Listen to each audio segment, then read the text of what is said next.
ప్రకృతి తన భయంకరమైన రూపాన్ని మరోసారి చూపించింది. రష్యాలో సంభవించిన భారీ భూకంపం ప్రపంచవ్యాప్తంగా ఆందోళన కలిగిస్తోంది. సునామీ హెచ్చరికలు జారీ చేయబడ్డాయి.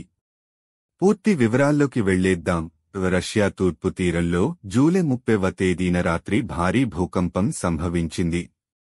కంచాట్కా ద్వీపకల్పానికి సమీపంలో పెట్రోపావ్లోవ్స్క్ నగరానికి తూర్పుగా సుమారు 130 కిలోమీటర్ల దూరంలో ఈ భూకంప కేంద్రంగా గుర్తించారు. అమెరికా జియోలాజికల్ సర్వే ప్రకారం దీని తీవ్రత 8.8గా నమోదైంది. భూకంపం ప్రభావంతో సముద్రం ఉధృతంగా రణరంగంగా మారింది. రష్యాలోని సెవెరోకురిస్క్ పట్టణాన్ని భారీ తరంగాలు తాకాయి. 3 నుండి 4 మీటర్ల ఎత్తులో అలలు తీరాన్ని ముంచెత్తాయి. దీంతో స్థానికులను వెంటనే సురక్షిత ప్రాంతాలకు తరలించారు. ఈ ప్రకంపనలు పసిఫిక్ సముద్రం పక్కన ఉన్న అనేక దేశాలకు అలర్ట్ గళం మోగించాయి. జపాన్లో దాదాపు 9 లక్షల మందికి ఖాళీ చేయమని సూచించారు. హవాయిలో 1.2 మీటర్ల సునామీ అలలు నమోదయ్యాయి.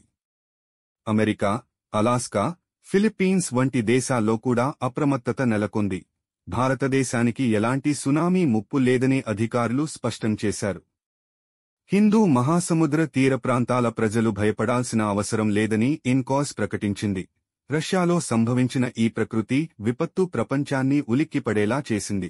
అయినప్పటికీ సకాలంలో అప్రమత్తమైన అధికార యంత్రాంగం ప్రజలను రక్షించేందుకు ముమ్మరంగా చర్యలు చేపట్టింది. ఇలాంటి విపత్తుల నుంచి మనం నేర్చుకోవాల్సింది జాగ్రత్తగా ఉండటం, అప్రమత్తంగా ఉండటం. మరిన్ని తాజా వార్తల కోసం చూడండి మీ ఇండియా పల్స్ ఛానల్.